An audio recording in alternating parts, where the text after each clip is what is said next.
comment, whether that's from the applicant or from anyone in opposition. So if issues arise between now and then, or the staff wants to impose conditions, or the staff wants to recommend against the project or approval of the project, whatever the staff ends up recommending, it's the pleasure of the board whether or not they want to entertain further comment.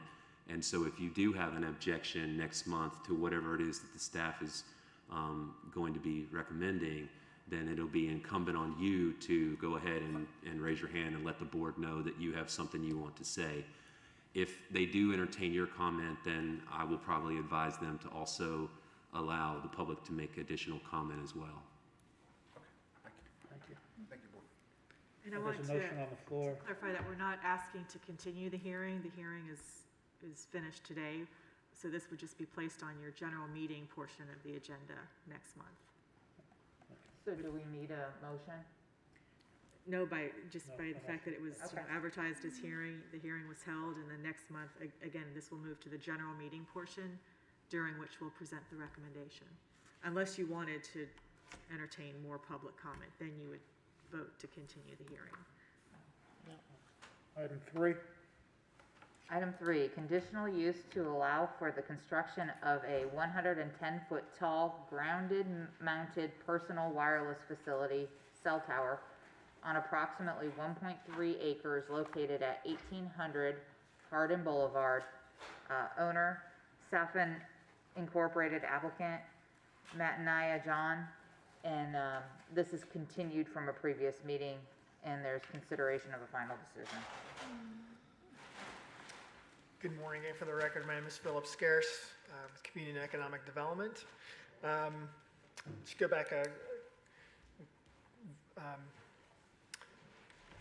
refresher from the last public hearing. This is a site located at 1800 Hardin Boulevard. It's currently zoned I-1 light industrial with a mixed commercial corridor future land use designation. The conditional use permit is to allow 110-foot tall ground-mounted personal wireless service facility on approximately 1.3 acres. You can see, as a reminder, the site plan or the location.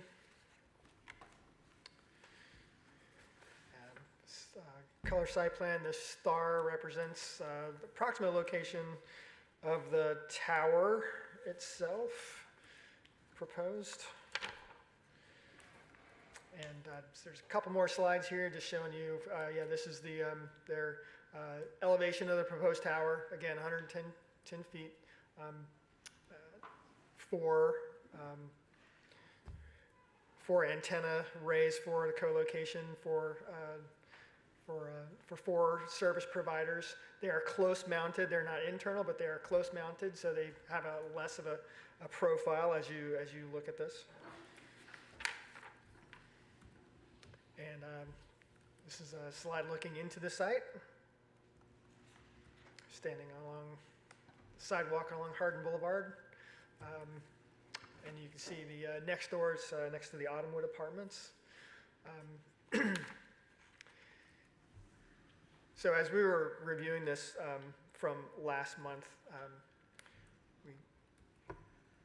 we look at a conditional use permit, and we evaluate the conditional use permit based on subsection 5.18.7 of the Land Development Code, where they allow allow consideration of a conditional use, and there are 8 standards which we review tower compatibility for, and I'm going to go through these 8 and then we'll make our staff recommendation. But I do believe this is, Teresa, correct me if I'm wrong, but this is a public hearing as well again, so.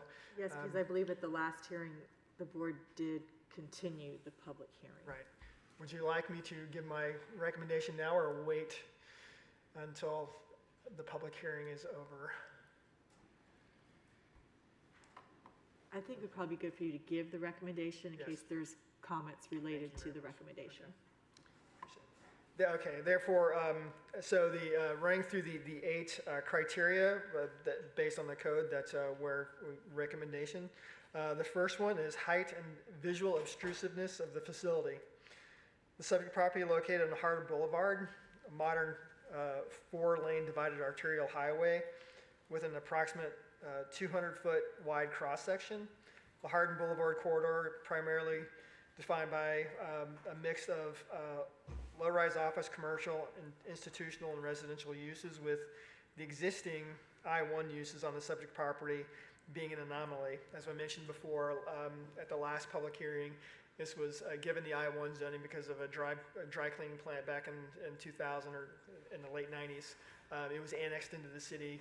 We recognized the existing dry cleaning facility and some of those, there was some bulk storage fuel facility there.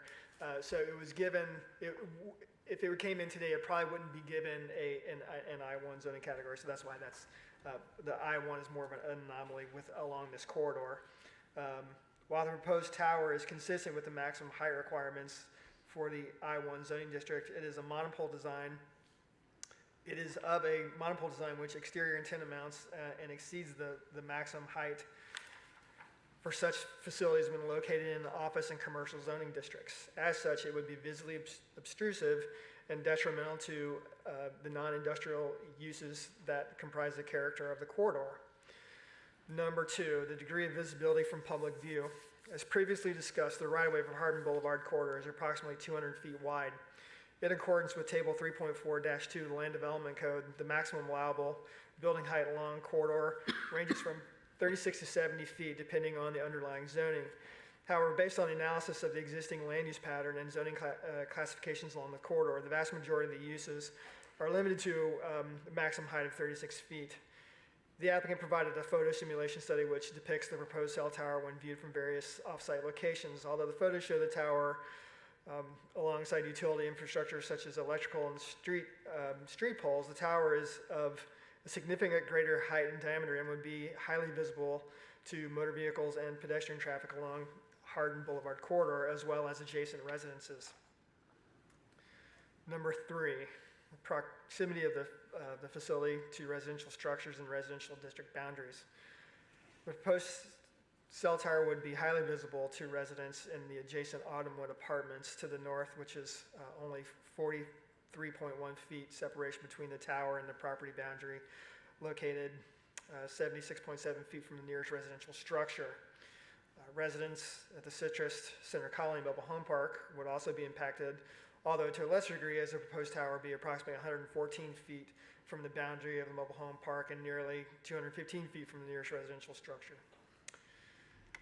Number 4, character of the uses and structures on adjacent and nearby property.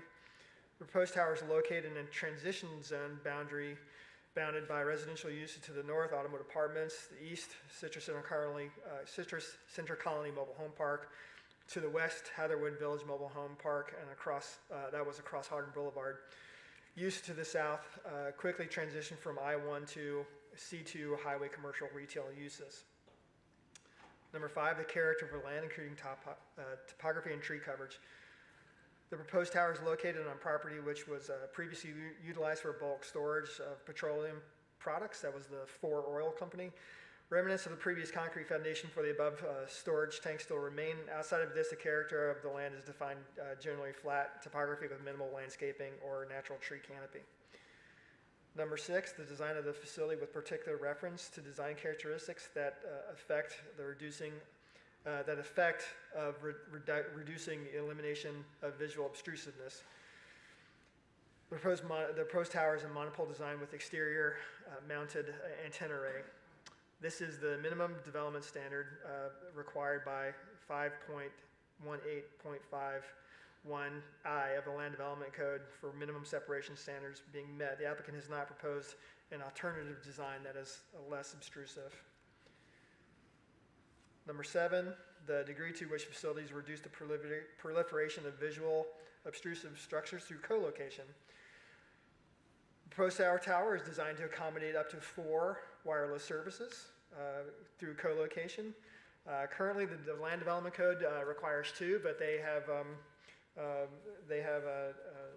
provided 4, which does help with the proliferation of towers in the future. So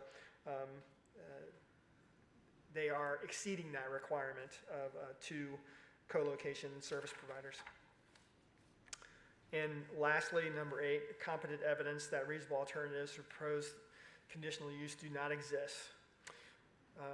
Although One Source Tower LLC executed a memorandum of lease agreement with the property owner in September 2019, the applicant testified at a public hearing that an extensive 3-year-long search process failed to identify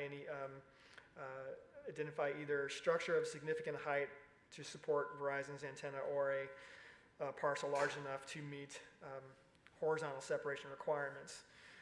The applicant also provided competent evidence that there are no other towers of adequate co-location opportunities within the quarter mile of the proposed cell tower site. So the applicant has provided reasonable evidence that there's not enough, there weren't structures available, there weren't any other sites available.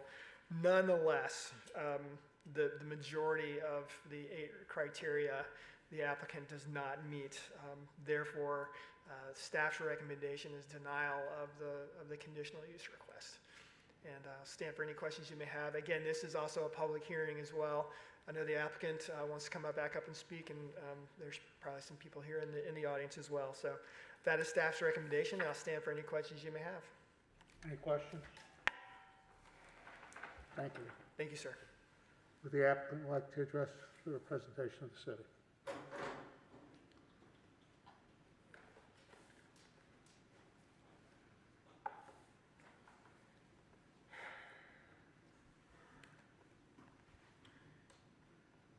I apologize in advance. I kind of killed my voice last week, so I might have to Would you stop. give your name and address, please? I'm sorry? Your name and address, please. I understand. Matt Tenaya John, 935 Main Street, Suite D1, Safety Harbor, Florida, 34695, on behalf of One Source Towers LLC and Verizon Wireless. And again, I apologize in advance. I managed to kill my voice last week, so I may have to stop and get water along the way. I come before you today. I also have Santiago Torres with me with Verizon Wireless. He's available for any questions you may have regarding Verizon's need. I'm coming back before you again requesting recommendation of approval for a 110-foot tall flush mount monopole style communication tower located 1800 Hardin Boulevard. You have the details of the application before you, so I'm going to try to avoid redundancy, I'm going to focus on their RF needs since that was brought into question last time during the public comment section. And I do have a presentation that, if we can get that pulled up. Thank you.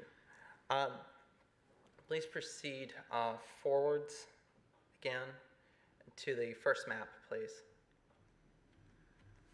Okay, thank you. So you heard last month you heard that Verizon has a significant gap in service. The type of cellular usage in the area that they are trying to serve is indoor because of the development pattern of the area. But their signal, it doesn't even have adequate strength for outdoor coverage in certain areas. And you're actually looking at an outdoor coverage map. If this was an indoor signal level strength coverage, the red areas, which are unreliable, would be more pronounced. You heard that this gap is physically large. It's 3.71 square miles. You heard that it's well populated. One Source and Verizon estimate 11,000 persons from census data.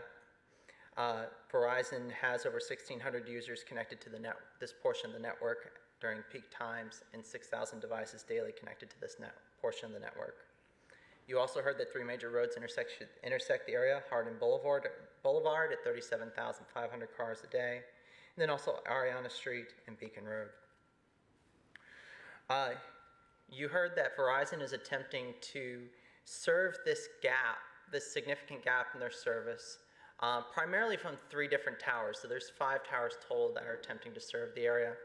And I'm afraid I do not have the pointer, but when you look at this map, the 3 towers are ATC Lakeland up on Florida Avenue, CSX Winston in the Winston Rail Yard, and Lakeside Hampton on the roof of the Hampton Inn at Lakeside Village Mall.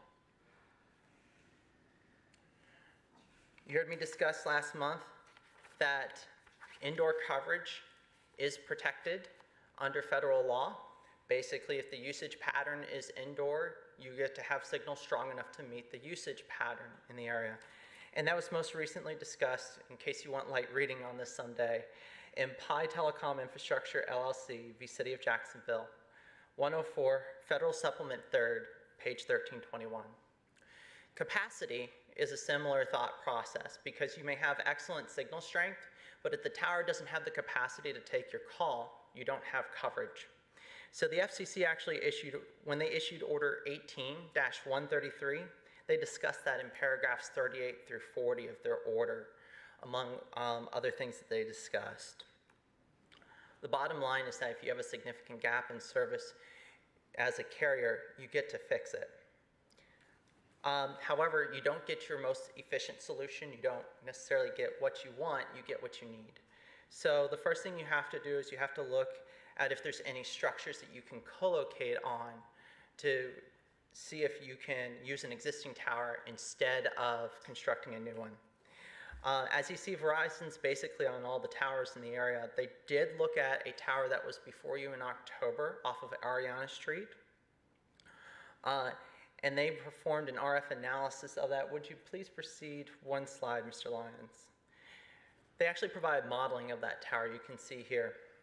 And the problem with that tower is that it actually would have caused interference with the ATC Lakeland Tower and have caused the network to perform worse than if they had just left it alone. So the cure was worse than the problem. And that eliminates that site as an alternate. Please proceed one slide. This is the RF search ring that Verizon issued for this area in 2016. That's the point where they had determined that they were not able to shore up the network further and solve the gap. Despite all the upgrades that they can do to this, they still need a tower to fix the problem. And they have been Verizon has been searching for a tower since 2016, 5 years. And the one source, the tower company that has this project currently, has been searching for 3.5 years between when they first got it and when this was actually submitted for review by the city. One of the things you'll notice, please just hit one advance. See this yellow circle? That is Verizon's search area. And if you had a chance to look over the maps in the site acquisition methodology letter, you'll notice that Verizon's search area is actually smaller than the search area that OneSource looked at. What OneSource did was, having started in the area where Verizon would have their most efficient solution, which is a 150-foot tall monopole with the tower with the full head frame platform at the top within that yellow circle. Once they were unable to find parcels in that area, they searched out further. And they covered more area than would necessarily be approved by Verizon, just in an effort to find something that would hopefully fit the bill in some respect. Please proceed one slide. And this is the RF coverage from the proposed tower, the 110-foot flush mount monopole. You heard last month from Mr. Torres, and you also heard from me that this would solve their significant gap in service. Their documentation on file also confirms that. Please proceed one slide. And we're going to actually proceed a few more slides. Please proceed again, and again. One more, please. Again. Okay, thank you, Matt. So this is another map in the file, and this actually shows the 14 sites that OneSource distilled over the course of 3 years of searching before the pre-application meeting. This is the result of combing the area to find sites that are available and zonable and buildable given their development pattern on the property.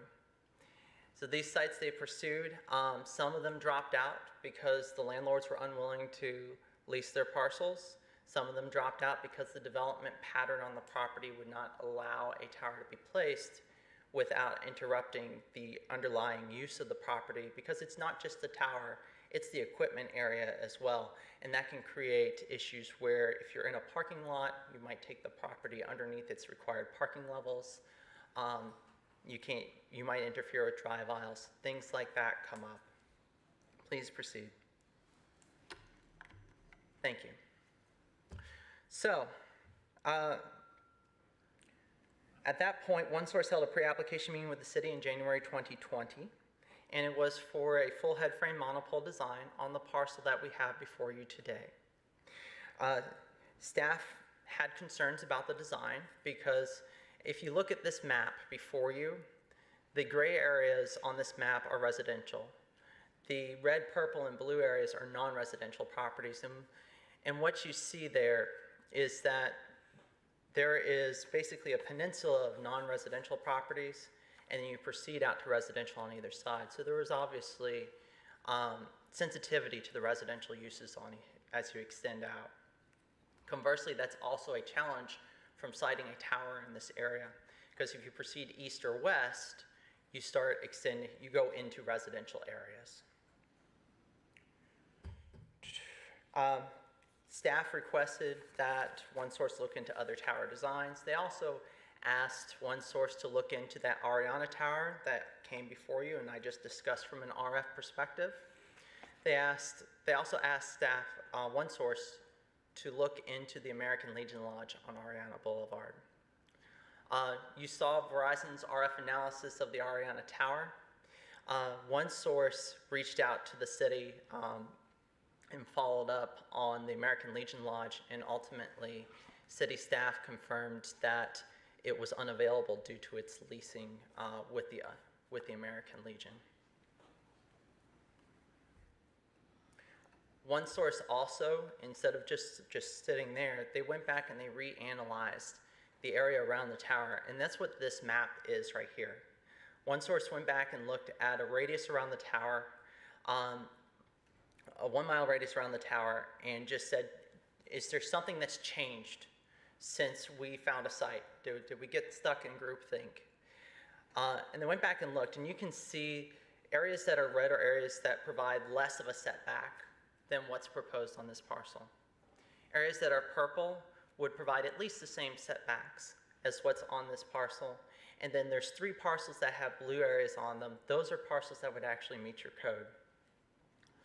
In the site acquisition methodology letter, they go through this entire area, pretty much parcel by parcel for the non-residential parcels, and explaining their efforts and their analysis of each lot as to why they do not serve as viable alternates and their efforts to pursue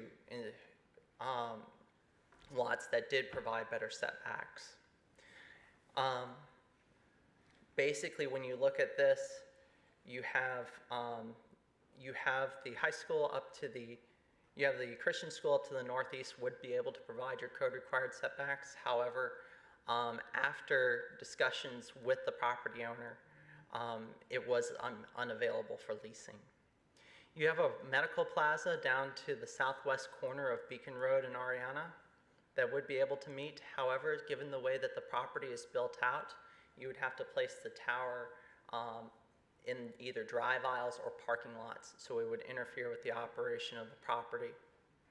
And then you have up in the northeast corner of Ariana Street and Hardin Boulevard, it's identified as block 13 on that map, a shopping plaza. And you can see there's also a blue star there. It was actually it was a candidate that OneSource had approached the property owner, and they were turned down by the property owner, and that just goes back to the fact that shopping plazas are usually built out near their limits on parking, and where you'd have to put this is in their front parking lot.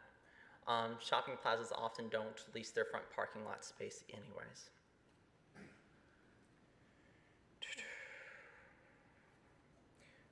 Let me see. So by the time that they had submitted in July, they had spent 3.5 years researching alternates in one form or another on this project and had analyzed at least 17 alternates at this point. Federal law only requires a carrier and a tower company to engage in reasonable efforts. I would say that 3.5 years and going back, looking, finding a solution, and looking again at alternates, even requested by staff, and just double checking your own work is not just reasonable, it's diligent, it's persistent. All right, additional alternates came up at the December hearing. They were raised by the public. And basically the 4 options that were brought before you were discussed by opposition were a pasture on Ariana Street. I'm going to call that Ariana West. The rooftop of Hampton Inn, Lakeside Village Mall, which you just heard me say that Verizon is already co-located on that Hampton Inn. An industrial area, the nearest one is near the airport, or to wait for something else. Would you please proceed one slide, Matt? And this is just an aerial showing the area around the property. You can see immediately the canopy is somewhat less existent. There's a tree line along the west side of Hardin Boulevard, but as you extend out to the single-family homes, those are under mature urban canopy. Please proceed to another slide. And we're going to be proceeding a few slides here to get to the next RF map. So please proceed. That's good. Yes, please. So this is a map of that Ariana West site that was brought up by opposition the last time that we were together. And I have Mr. Torres here if you'd like him to explain in more detail. But essentially, locating that tower to the north and to the west on Ariana West does not solve their significant gap in service, because it still leaves a sizable gap down south of Beacon Road, and it also affects the way that these towers interact. The tower interacts with ATC Lakeland, CSX Winston, Lakeside Hampton. Remember that the part of the requirement is that you fix the actual raw coverage gap, but the other part of the requirement is that you have to remove that traffic strain, that capacity strain from those existing towers, so that way they will continue to perform reliably. Please proceed to the next slide. This is again the after propagation showing the proposed tower at 1800 Hardin Boulevard. And you can see how the area south of Beacon Road between Hardin and South Florida fills back in. Verizon did determine, please proceed one slide. This is just a summary. Again, Mr. Torres can discuss this site further, but Verizon did determine that if a tower was located at that Ariana West site, they would need a second tower down near Beacon Road to achieve the coverage that this one tower would achieve. Next is that Hampton Inn. If you would proceed one slide, Matt. Again, you can see the Hampton Inn is identified as Lakeside Hampton, so I won't spend any time there. They're already co-located. Next is the industrial sector. And when I got this map, at first I thought Mr. Torres had not mapped an industrial sector tower. But then I looked at it real closely, and yes, Matt, would you please hit the forward key one more time? Right there. And that just shows how far out of line that alternate would be with the network. Basically, towers have to be where the need is. If you are beyond the handoff towers that are currently circling this area and can't solve the gap, putting a tower beyond them is not going to solve the gap either. All right. Next was a call to wait for the next application. And I respectfully submit that's not allowed under federal law. If they had not looked at sites, you could ask one source to look at other parcels in the area and say, do your homework before you make this request of us. However, just waiting for some other site to come along is a hypothetical alternate. And there's been some federal court cases about speculation that kind of put outer bounds on it. So one of those cases is OmniPoint Holdings, Inc. v. City of Cranston. Again, if you want more light reading. 586 Federal 3rd, page 38. And basically that site had a golf course as one alternate where leasing discussions had broken down. Despite the tower OmniPoint's efforts to try to get a lease at the golf course where the local jurisdiction wanted them to go. So they ended up denying the tower on the idea that they could have gone back and tried harder to get a lease. And the court said that no, if the tower company has used reasonable efforts to try to have a discussion with them and they've been turned down, they don't have to go beyond that and use heroic efforts or sue the property owner to try to get them to lease. Speculative alternates, this is a case from the West Coast, T-Mobile West, Corp v. City of Agora Hills, 2010 Westlaw 531-3398. Again, if you're a nerd like me and you want some light reading. But they came out, and the district court in California came out and said that speculative alternate is not a viable alternate. And finally, just to get back to reasonable efforts, the Southern District of Florida discussed this in T-Mobile South, LLC, v. City of Margate, 2011 Westlaw 130-3898. And their quote, it's part of a larger paragraph on T-Mobile's efforts to research alternates, but they said, in fact, case law confirms that a service provider is not required to obtain judicial confirmation before a proposed location may be considered unavailable. Again, you only need to use reasonable efforts to try to find an alternate. So if you have a gap and you have used reasonable efforts to find an alternate, the last question is, do you have the least intrusive design? So you heard that Verizon's most efficient design would be a 150-foot tall monopole with that full platform at the top that we call a head frame. Please proceed one slide, Mr. Lyons, and let's proceed again. Okay, so this is the elevation from the plans on file. And what you'll see is not a 150-foot tall monopole, it's a 110-foot tall flush mount monopole.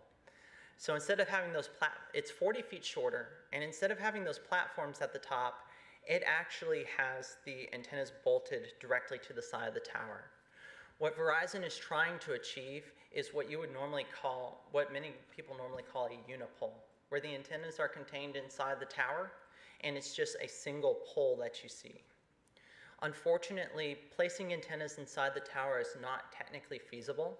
You heard Mr. Torres discuss that once you place those antennas, first, they do not fit. Once you account for mounting and pointing, they do not fit in those canisters.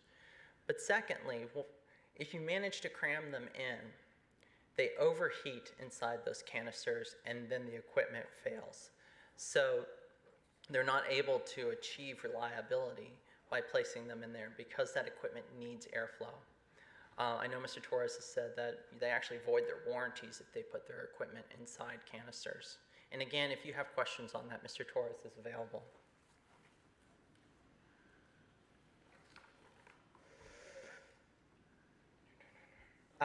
Property values were brought up. When we were last together, I told you that OneSource was going to be commissioning a property value study letter, and they did. It's in your record. It's a 59-page letter, because we all have great amounts of time to read this stuff. But that letter is based on over 20 years of experience by a property appraiser in Tampa called Lee Pallardy. And over those 20 years, they've analyzed properties situated near over 450 tower sites, mostly in west central Florida. They've had a chance to look around and see these different, see what's going on with the markets. This also included interviews with county property appraisers from Orange, Seminole, Hillsborough, Manatee, Sarasota, Pasco, Polk, and Polk counties on the peninsula, and property appraiser offices in Calhoun, Leon, and Jefferson counties on the Panhandle. And they confirmed that none of these property appraiser offices have ever adjusted a property up or down due to proximity to a cell tower. It's actually interesting. Down here, people tend to be concerned that a tower would lower property values. Up in the Panhandle, it's the reverse, and your objections are usually people concerned that it'll raise their property values and increase their taxes. The one exception is that Polk has evidently adjusted some property values for guy wires where they are coming down between houses and things like that. This is not a guy tower. There's a lot of properties here, but I'm just going to touch on some real quickly that are in Polk County and one in Apopka. Please proceed one slide. And let's proceed again. These are just the flush mount design towers out in the real world. That one's in St. Petersburg. Please proceed again. And again. And again, please. Thank you. So this actually shows a tower that's off of Lamplighter Lane in Lakeland.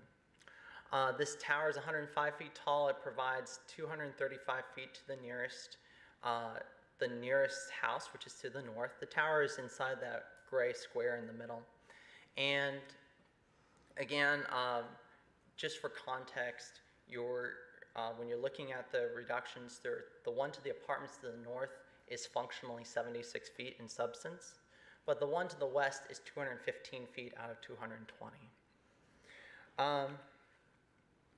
And now, if you read this section, analysis of houses sold in the area and discussions with realtors that were involved in the transactions show that the tower did not affect the property values. Please proceed forwards.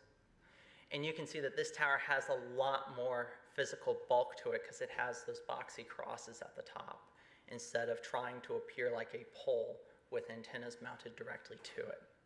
There's just more cross-section here. Please proceed one slide. The next tower that was analyzed in Polk County is off of Sapphire Drive in Davenport. This is a 251 tall lattice tower, and it's less than 100 feet from the nearest house. Again, you can see it's inside that gray square. And Matt, if you would please hit the advance key. The house that was analyzed is not shown on here due to just aerial timing, but it's where the arrow is. It's directly to the north and east of the tower. Please proceed one slide. So these are new build houses, and when you comp them, they are selling pound for pound at the price of houses that are on the other side of the subdivision and not impacted by the tower. Please proceed forwards. This is Haines City. The estate's at Lake Hammock. And this site includes a 280-foot tall guide tower. It's the tower with the wires extending out that you heard Polk County occasionally makes adjustments in assessed values for. Please proceed. Thank you. And this arrow shows where the tower is shown on Lennar's plans for this community. Please proceed one slide. Again, you can see here that the guy wires are actually going down right behind the backyards of these houses. And again, pound for pound, these houses are selling at the same prices or higher than even the houses on the other side. If we can back up one slide. The other side of Old Polk City Road. There's additional properties from around the state, mostly Sarasota, Manatee, Pinellas, the Orlando area, and then of course Jefferson County up in the Panhandle and Leon County. Please proceed. Oh, I did skip this one. This is the tower in Apopka. This is a 280-foot tall monopole with that full platform on top. I apologize, it's only 200 feet tall. But the interesting thing is that this tower is 50 feet from the lot line of that house that you see shown on the right. Please proceed one slide. And here's a pictometric view of it. And again, that house's property value has not been impacted by the tower. What that shows is that there's a lot of concern because there's a lot of concern from people. It's natural in our psychology to resist change. But when you look at the numbers, when you look at the data, and here they even went so far as to not only interview county property appraisers, but interview realtors where they could that were involved with the transactions. These structures end up blending into the background because they're just a piece of infrastructure that serves the area. Just to get on some housekeeping now before I move on here, I would remind you that OneSource sent out a courtesy letter to all property owners within a 500-foot radius. That is twice your required notice radius.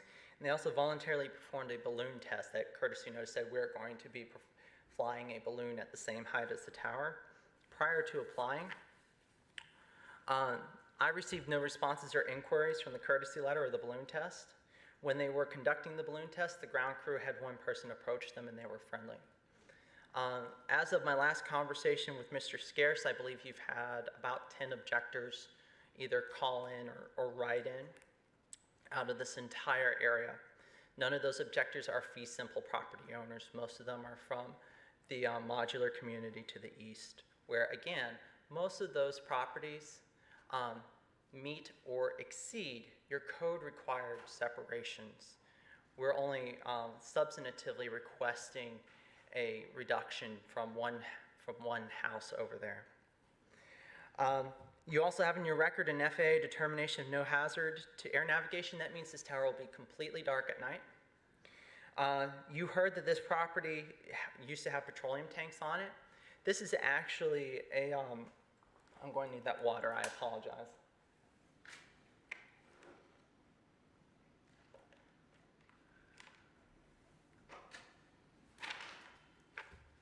You heard that this property has petroleum tanks. It's actually a polluted site. There's groundwater pollution underneath this property, and on the state's registry, it is slated for cleanup. Part of this project is that under state law, OneSource will be required to clean the area that they develop.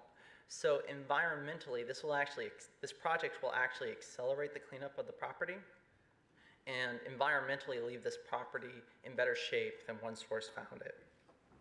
Finally, just to touch on RF emissions again, I would remind you that the Telecom Act of 1996 prohibits local jurisdictions from making decisions based upon RF emissions. Just going into my wrap-up, again, you heard that Verizon has a significant gap in coverage. They don't have the signal level to meet that indoor usage pattern.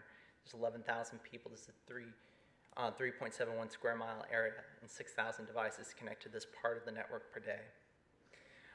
No alternates. You heard that there was 14 sites before the pre-app, and additional 3 sites were analyzed afterwards. There was also a gas station that they looked at between the pre-application and applying. And then this one in December, that Ariana West gets us to 18. I'm not counting the industrial sector one. You heard that there was 3.5 years of searching for OneSource, 5 years of searching for Verizon. They're the ones who use this tower. Least intrusive design, you heard that this was a flush mount design. They're trying to get as close as they can to a unipole. The problem is that a unipole itself is technically unfeasible. It'll be dull gray during the day, and it'll be completely dark at night. If we could proceed back to my aerial slides, thank you.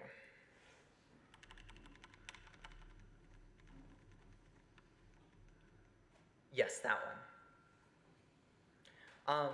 One thing I would remind you is that this corridor that you see, starting with that green marker showing where the tower is, yes, that parcel is the only I-1 zone parcel in the area. But as you proceed south, that entire corridor is zone C2. Your code does allow communication towers in C2 zoning. So we're not on an island. They would need a conditional use no matter which one of those parcels that they were on to get to their height and their separations. But again, this is a commercial corridor, the one area where you can really put towers in an area that, as you extend out, is all residential. And that's kind of if you notice, I've been tracking need in alternates. That's a concept called effective prohibition under federal law. And basically, what effective prohibition says, if you boil it down from the $5 term, it's like least intrusive means analysis. And only feasible plan, tantamount prohibition. If you boil it down, the question is, do you have a gap in your service? Because if you do, you get to fix it. Have you performed reasonable research to your alternates? Because if so, your site is acceptable. And is your design the least intrusive design that you can while being technically feasible? I respectfully submit that we have those 3 factors. And that fits into your conditional use and must be considered. Because when you're looking at a conditional use, this isn't an issue of precedent. Each conditional use stands in the light of its own day. It's the custom application of facts, application of your code to individual facts for a site. And in this instance, what this conditional use does is that it maintains the spirit of your code in keeping towers where they should be, as far away from the residential areas on either side as possible, given the very limited options of this corridor. And also it ensures compliance with federal law by allowing Verizon to solve a significant gap in service. At this point, that completes my direct presentation, and I'm available for any questions that you may have. Any questions from the board? Thank you. Thank you. Is there anyone else speak in support of the towers? Anyone in opposition?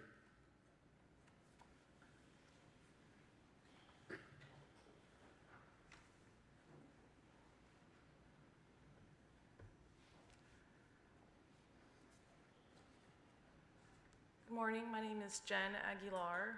My address is 1545 South Webster Avenue, Lakeland, Florida, 33803. I've been before you a couple times. I think you know my objections to my community having a huge cell tower that just does not fit here. So I appreciate your consideration in the past, and I appreciate also you hearing me again today. I wasn't prepared with a presentation. I thought the hearing was last week. So again, thank you so much for giving me this time, and I'll keep it brief. I also wanted to thank the City of Lakeland Planning and Zoning team in considering the objections of the local community on this. They came out, they saw, and I appreciate that they have identified this is an extreme conflict to the adjacent residential communities that this would impact. It's not harmonious. Last night, I watched the commissioners' meeting. I'm not sure if you had a chance to. It was several hours long, and unfortunately, somebody had brought up the point of zoning. What is the point of zoning? Please show the point of zoning today by recognizing the extreme violations that this project would present to your communities. It's violating your codes, it's violating your design standards, and if we don't have that infrastructure, that basis for building our city for tomorrow, then what do I have to look forward to as a resident living here? It's very concerning, but I do trust today that hearing the objections, hearing the proposal, that you will make the right decision going forward for tomorrow, for the future of my children, for the future of Lakeland. And so please, again, do not throw away the community that I live in for the private benefit of one. I respectfully ask that you please protect us and see that it just does not fit. Thank you very much for your consideration again. Questions? Anyone else in opposition?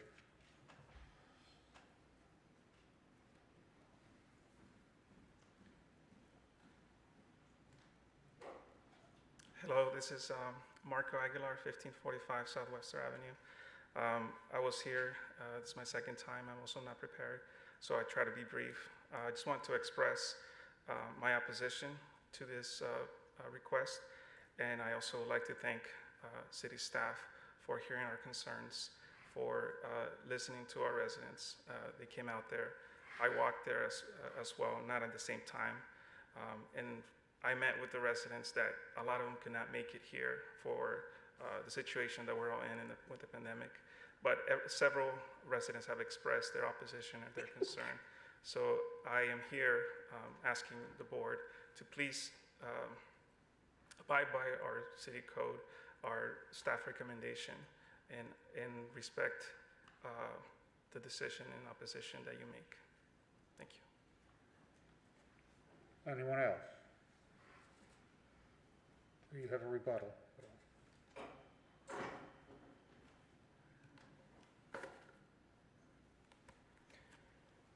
Again, Matt and John, for the record.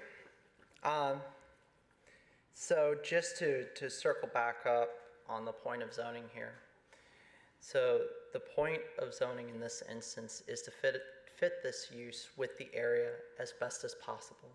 We know that under federal law, we can't just say not here, not there, not anywhere, but you can require an applicant to do their homework. And if they haven't done their homework, you are completely within your rights to turn down the application. However, in this instance, when you look back over the extensive history that is in the record, I respectfully submit that that they have done their homework to find a tower, to find a site that would be zonable here. If you have any other sites that you think that they have not looked into, OneSource will be happy to request that if you can name the site here, OneSource will be happy to look into that site and analyze it and come back. They'd start with a 30-day continuance, and if discussions continued from there, they would ask for additional. However, I think we're at the point of, if you don't go here, where are you going to go? Because again, these towers are not like an FM radio station where you can put a tower in Fort Meade and reach out from Wauchula up to the north side of Kathleen. You have to be where the need is, and you have to be specifically situated relative to the neighboring towers, so that way they can work together as a network. So in that instance, I'd say that there is a federal component that comes into play with the analysis. And so long as you are convinced that they have done their homework and that they have adjusted the design to meet the bare minimum of what's technically feasible, in this case, shortening the tower by 40 feet, going from that full platform design to a flush mount, the closest thing they can do to a unipole while maintaining technical feasibility, then I would respectfully submit that this is proper for approval. If you would like to see other designs, we'll be happy to ask for a continuance, and we'll provide photo simulations of tree designs. There's something called a lampshade where they put a exterior enclosure. It doesn't have a top or a bottom, but it has sides, and that's why they call it a lampshade, and it's wider than the tower. It kind of makes it look like a big lamp. So if you do want to see that, they'll be happy to request a continuance and to provide that, but they do respectfully submit that we are at the point where approval is proper, and they would respectfully request your recommendation of approval. Again, you heard several residents. If I am wrong, correct me if I'm wrong, Mr. Scarce, but I believe your planning department's had about 10 people, and you can see how many residences are in this area as you extend out. And you've had about 10 members of the public contact your planning commission. Again, zoning's not a popularity contest. We look at this as questions of law and fact, but for the popularity contest standpoint, you know, when you look at all these residences, I think it's telling that only roughly 10 people have spoken. Again, I'm available for any questions you may have. Mr. Torres is available should you have questions about their RF need or technical feasibility of designs, and we would again respectfully request your recommendation of approval. Thank you so much. Any questions? Is there a motion to accept the city's recommendation? Not approve. I think that is our next step in this matter. Yes, Mr. Chairman, it's now for the board to deliberate, and a motion on the floor would be a good point to start the discussion.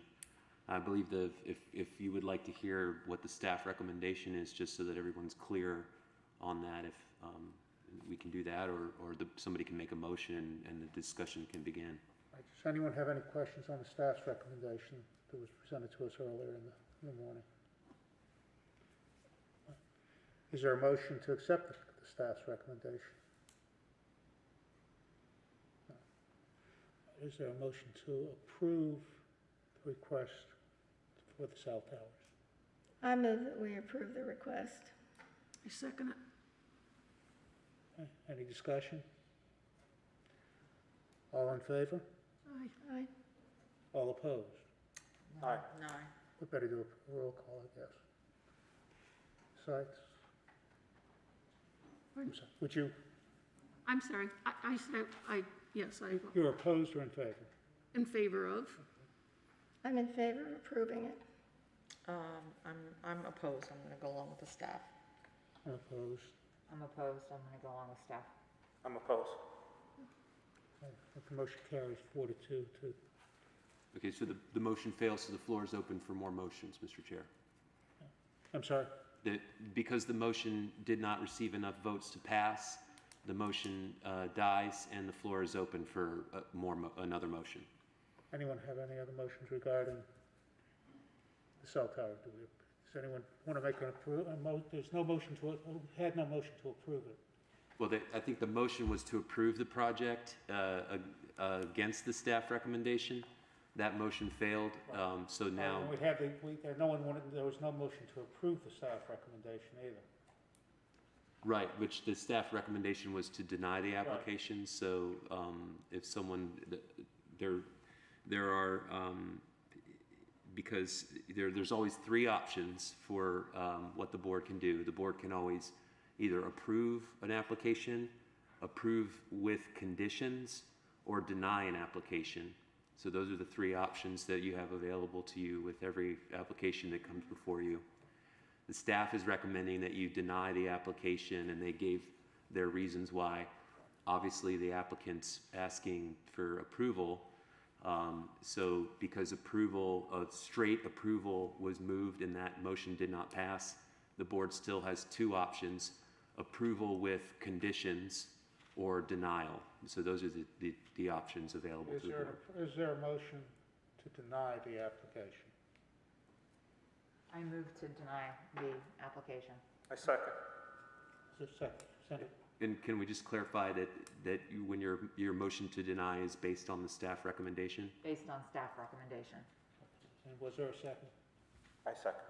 Okay. All in favor of denying the application based on staff recommendation? I guess better do a roll call. Ronnie, we'll do it this one. You? Deny? Deny. Deny. Deny? Deny. I would approve it. I'm sorry, I think we should approve it, so whatever that ends up being. Okay, so the motion is to deny. So if you're not in favor of denying the project, then you would vote no to this motion. Okay. Right. No, Okay, so then we have a 4 to 2 vote. The motion carries 4-2. So the application is denied. Thank you. Yes. We're on the general meeting. Okay, we're now going into the general meeting. Item 5, review minutes of the December meeting. Has everyone had an opportunity to review the December meeting's minutes? Any corrections? Is there a motion to approve the meetings from the December meeting? Motion to approve. Second. All in favor? Aye. Any opposed? Motion carries. Item 6, change in zoning from C2 highway commercial to PUD zoning concurrent with a city-initiated request to change the context district from suburban corridor to suburban neighborhood to allow 264 multifamily dwelling units on approximately 19.89 acres generally located north of Interstate 4, west of Kathleen Road. Owner, Interchange Group LLC. Applicant, Timothy F. Campbell, and there's a note that is continued from an October meeting, and the applicant requests an additional 3-month delay. Is there a note? Have a motion to approve the 3 months delay that has been requested by the applicant. Motion to approve the 3-month delay. Second? second? All in favor? Aye. All opposed? Motion carries. Item 7, major modification of a plan unit development zoning for Tract E of Morgan Creek Preserve to allow for construction of 56 single-family detached homes on approximately 35.08 acres, generally located south of Medulla Road, east of Hamilton Road, and north of West Pipkin Road. The owner is English Creek LLC. Applicant Wood and Associates Engineering, and staff requests a 1-month delay. Is there a motion to grant the staff request for a 1-month delay? I make a motion that we grant the staff a 1-month delay. Is there a second? Second. All in favor? Aye. All opposed? Motion carries. Item 8, change in zoning from RA3 single-family residential to plan unit development to allow a maximum of 39 single-family attached townhouse dwelling units on approximately 4.05 acres located south of Druid Street and east of Gilmore Avenue. The owner is CMTG Real Estate Enterprises, and the applicant is Kimley Horn and Associates. And staff requests a 1-month delay on this item. Is there a motion to grant the staff 1-month delay? I make a motion that we grant the staff's 1-month delay. A second? Second. All in favor? Aye. All opposed? Motion carries. Actually, on this one, this really should be a request to reopen the public hearing, because what's happened is the applicant is providing a new site plan. And so that will require us the staff to renotice it, to send out that new site plan to surrounding property owners. If you remember, we already held a public hearing on this item. So rather than a continuation, this would be a request to reopen the public hearing. So do we need a motion to that effect? Please. So a motion to reopen the public hearing on this matter.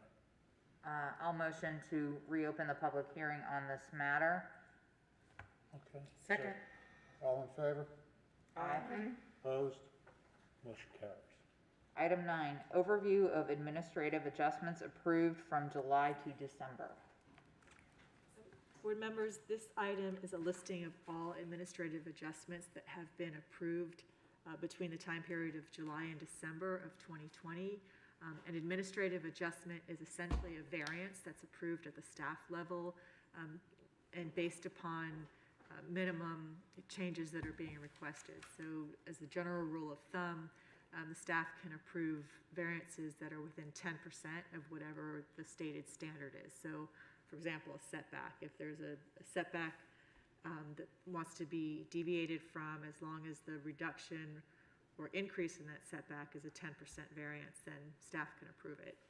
So this is a listing of those administrative adjustments that have been approved, provides the location and also the nature of the exception to the Land Development Code that was approved. And we present these to you, on a semi-annual basis, just so that you're aware of what's being approved, and as a matter of reporting it to the board. So there's no action needed. No action, okay. But I am available if you have any questions on any of the adjustments. That were granted. Okay, thank you. Looks like we're at 10 now, aren't we? Yes, we are on item 10, the Sunshine Law and ex parte communication. Mr. Chair, this is an item that I requested based on a lot of feedback that I've been getting about different issues. You know, we've had a few controversial items come before the board, and I thought I would take the opportunity to show you some of the statutes that that are in my head when we're in these proceedings and different things are happening. So if you don't mind, I'd like to just present really briefly on a couple of things.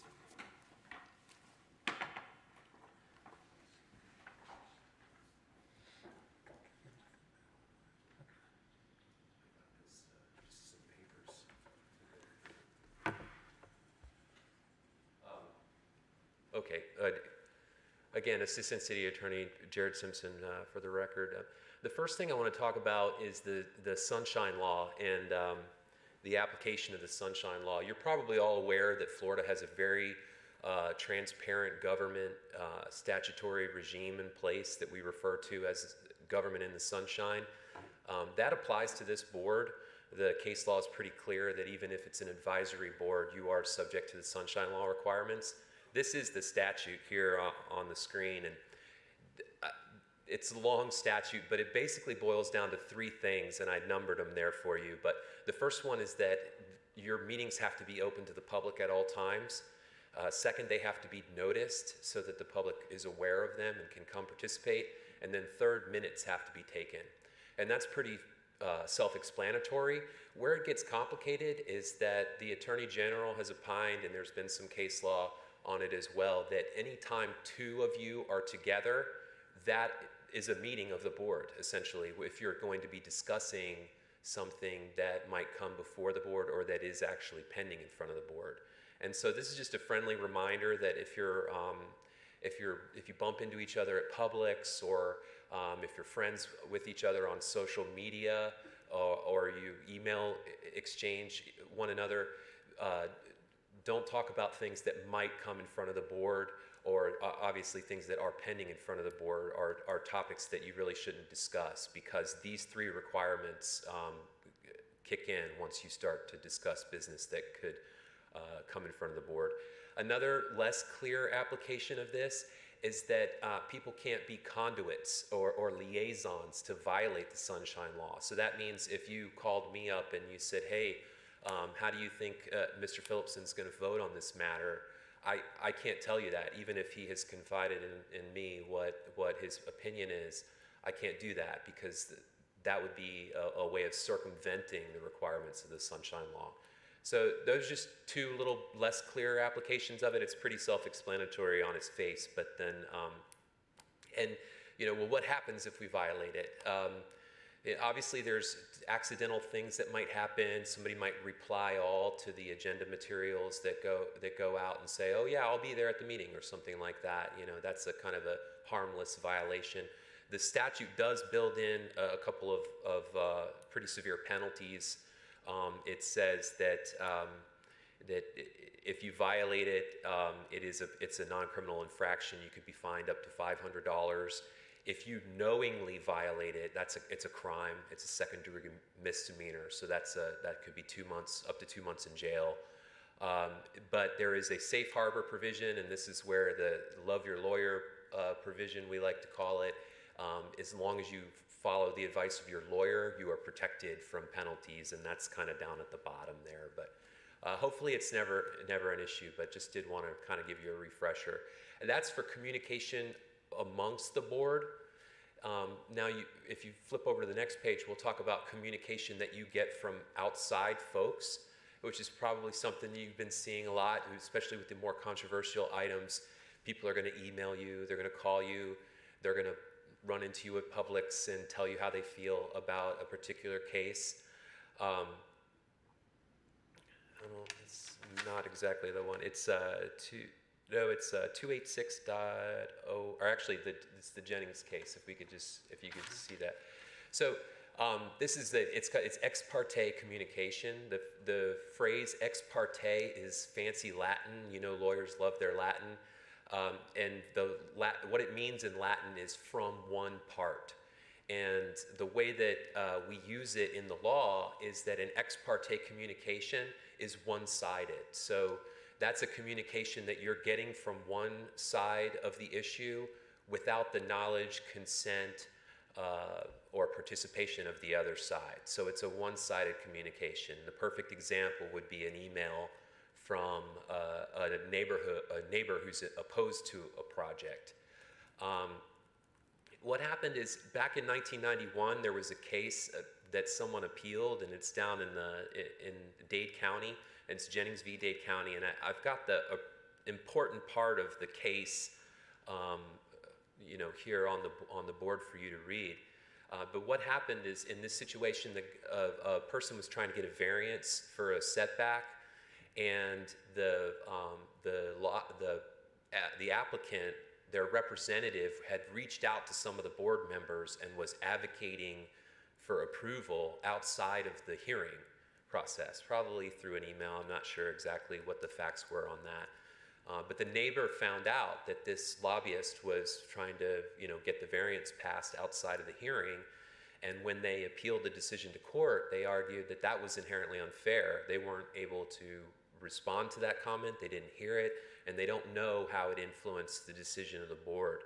And so the court agreed with that argument, and you can see in this highlighted language, the court put some pretty strong language against ex parte communications, and they said that they're inherently improper, and they used the word anathema to quasi-judicial proceedings, so that it's one thing you have to keep in mind is that judges in a real court, they're expressly prohibited from having ex parte communication in any way. The rules of judicial conduct prohibit them from doing that.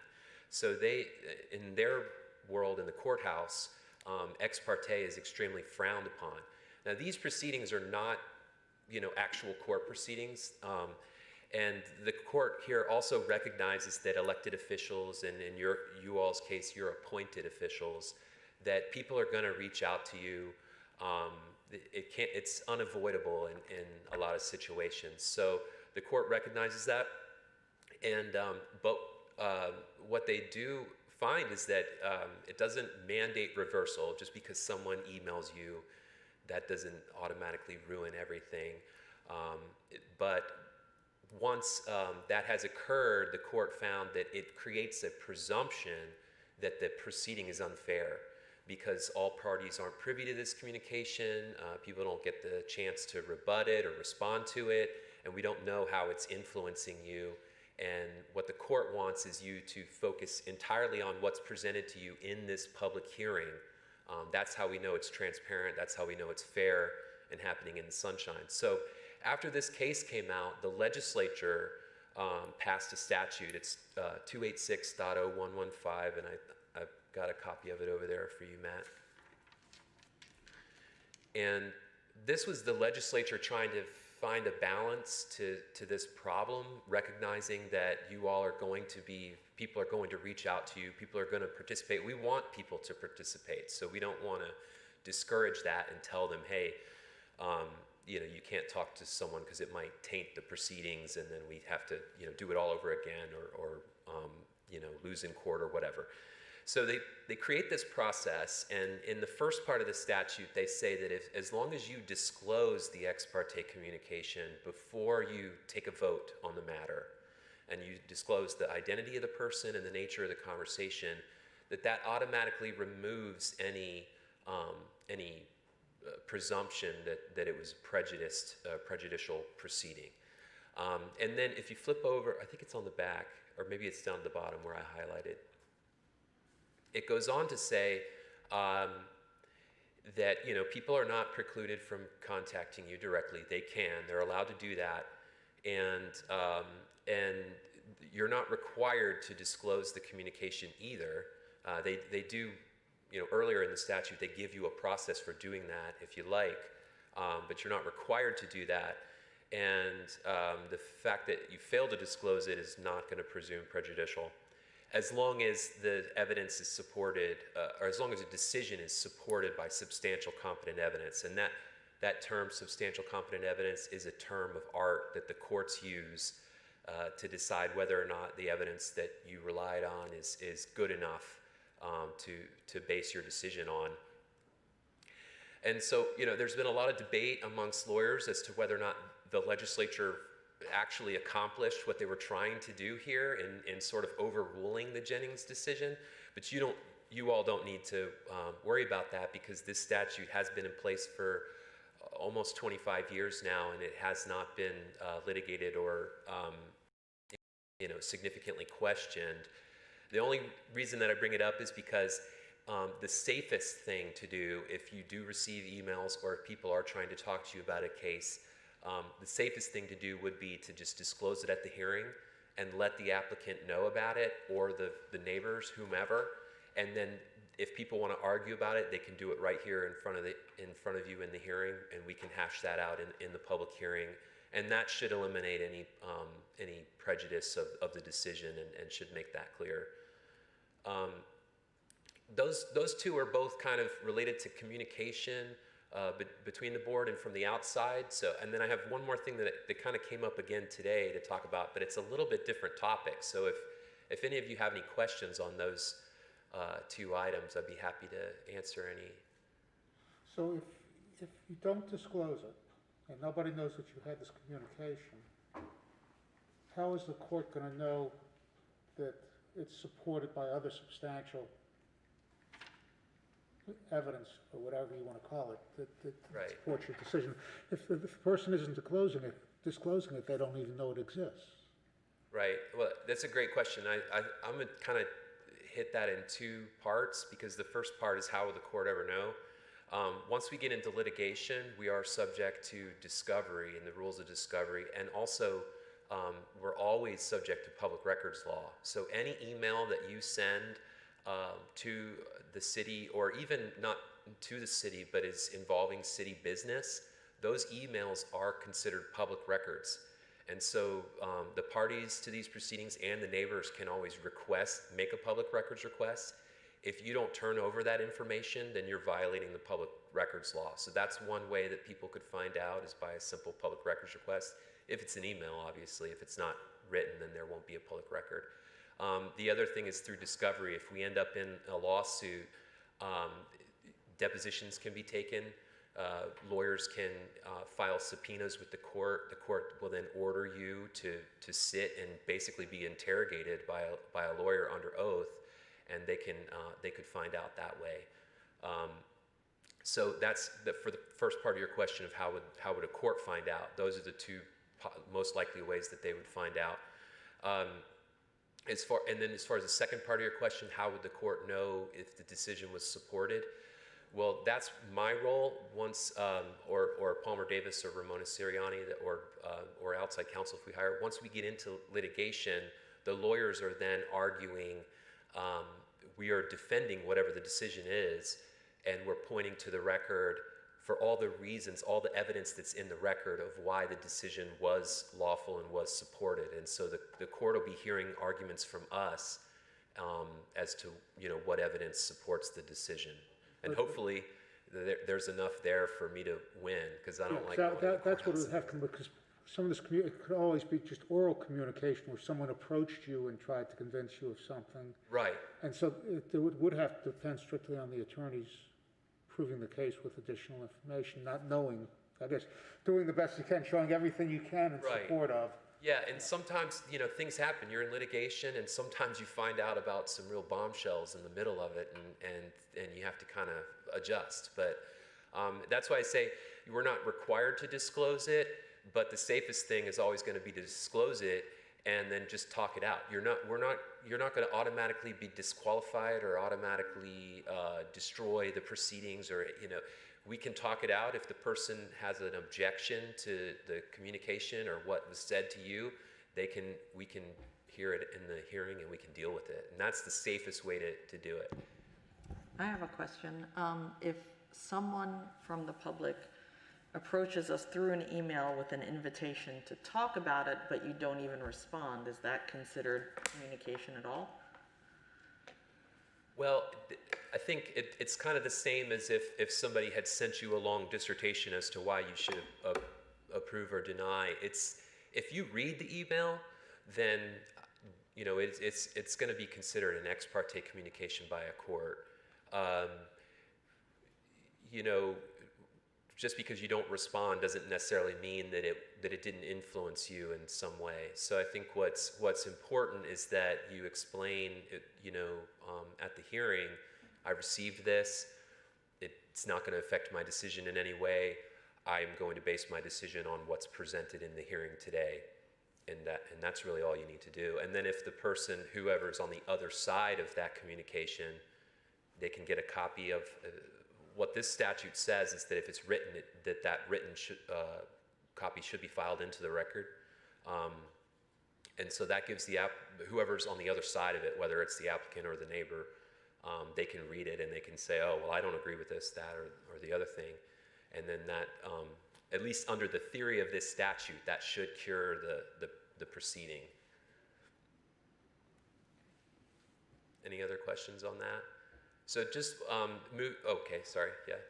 So if somebody contacts us via phone or via email, do we just disclose it while we're actively in a meeting, or do we bring it to you, or do we bring it to city staff and forward along what we received so that you have record of it?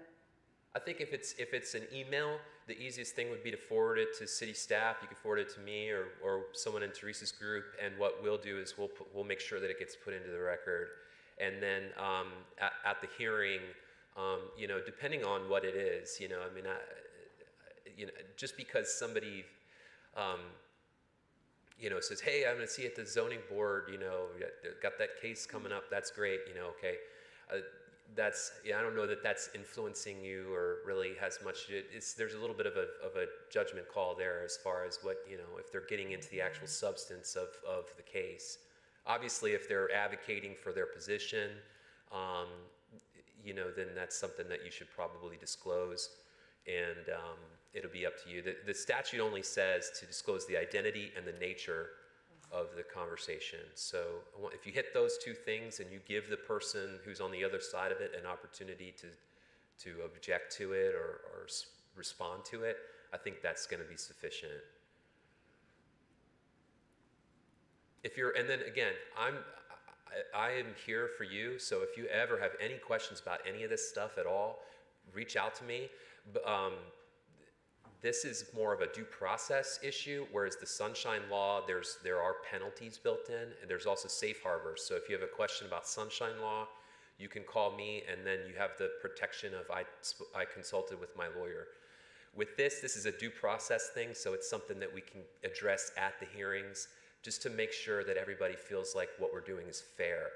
And so that's the bottom line of due process is that everyone gets a fair shake in this proceeding. So as long as we, that's our goal, then I think we're going to be okay. I can walk over to the courthouse and defend what we did. Thank you. Okay, good. So just one last thing, and this is it's 166.033, and because this has come up a couple of times, and this statute has been around for a while, but it's been recently amended a couple of times, and the important language that I wanted to highlight is something that I had mentioned earlier today, where you have three options for every application that comes in front of you. This statute is what controls, and just for your information, a development permit or a development order, rezonings, conditional uses, everything that this board reviews is considered a development permit or development order under the statutes. And this statute sets out a bunch of things. I mean, it gives us timelines that we have to comply with and a few other requirements.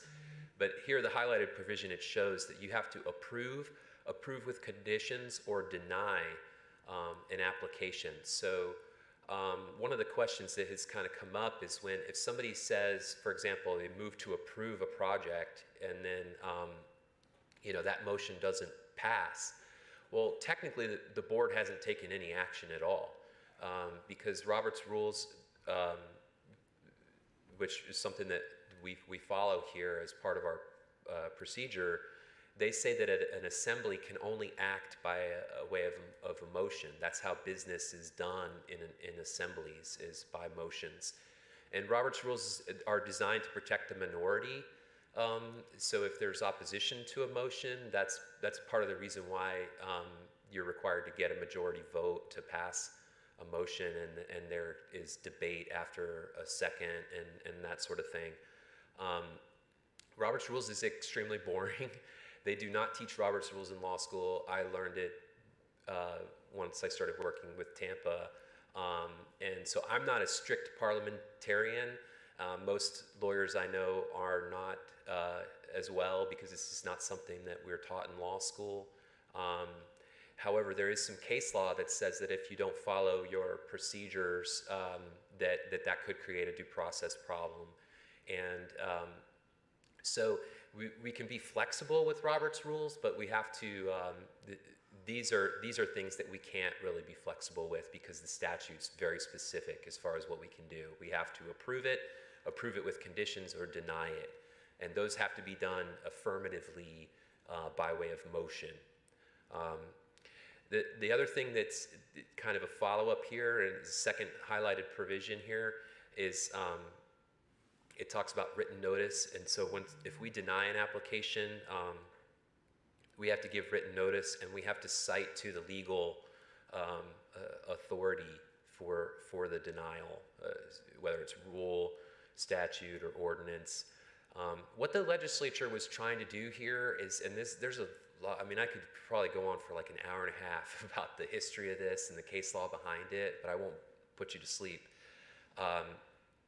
But the bottom line is that people need to understand what the basis for your decision is, so that they can act accordingly. If you're going to approve a project without any reasoning, or deny a project, first for the approval, if you approve a project without reasoning, the people that are opposed to that project don't really know what the basis for your decision was, and they're going to say that you acted arbitrarily. If you deny a project without reasoning, the same is going to be said for the person that's seeking approval. People want to know why, and arguably they're entitled to know why under the law. So I put this in front of you because I wanted you to understand it's not just about Robert's rules and making motions and voting and parliamentary procedure. It's also about people understanding what your reasons are and what the basis for your decision is, and that being supported by our code, our land development code, the applicable law on the subject. So do you have any questions about this? I know this has come up a couple of times, especially when the motions start going out. It can get a little confusing as far as what we're voting on and whatnot. One of the things we can always do is just make sure that if you're unclear at all what we're voting on, whether it's voting to approve or deny or add a condition or anything like that, just make sure that you ask the chair, and the chair can either restate the question, or I can help restate the question, or we can, if neither one of us can remember the question, then we'll reach out to staff and we'll just make sure, because we want to be absolutely clear what everybody's voting on. Any questions on this? Okay, well, that's all I had for this, and just so you know, I'm at your service. Anything I can ever do to help you, and if you ever have any questions, or if you think that there's an area that the board could use the benefit of some additional information, that's my job here, so I'm happy to do it. So when we email you, is it best to email you and one other person, or is it okay to just email you?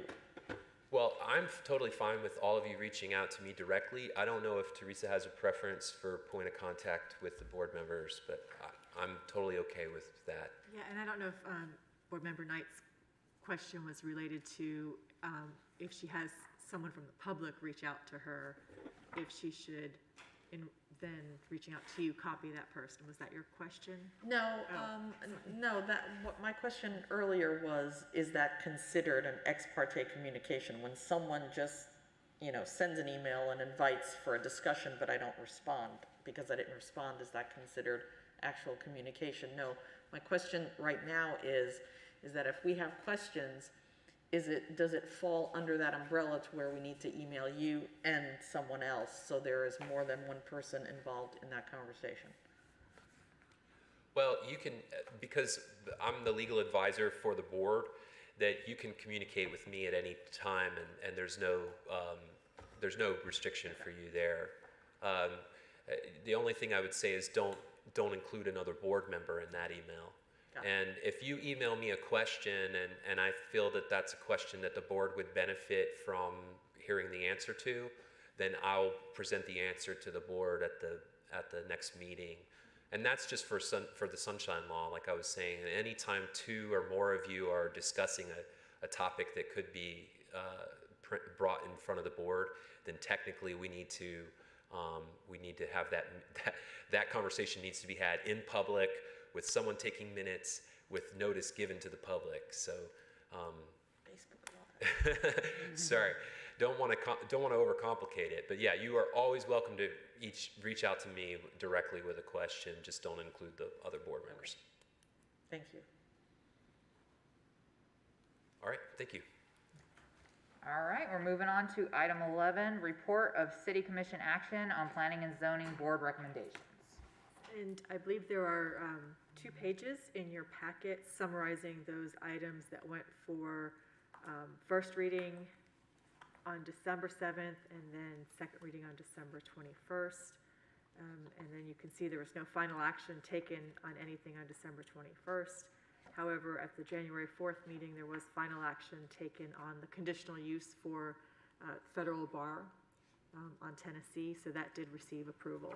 And then, of course, all the items listed for first reading did have a second reading yesterday at City Commission, and I will report back on those next month, or you'll have a printed reporting of those. And then moving on to items, new items for next month. There is one new case that'll be on the agenda, and that is a request for a change in future land use and for approximately 8 acres located on US Highway 92 East. This is out on the very eastern limits of the city, next to the power plant that's on Memorial, and that is to allow for a single-family residential development. So that'll be coming to you as a new hearing next month. Item 13 is audience. Anything else from anyone else? Anything else from anyone else, yeah. That's it. I guess we are adjourned. Thank you. Thank you.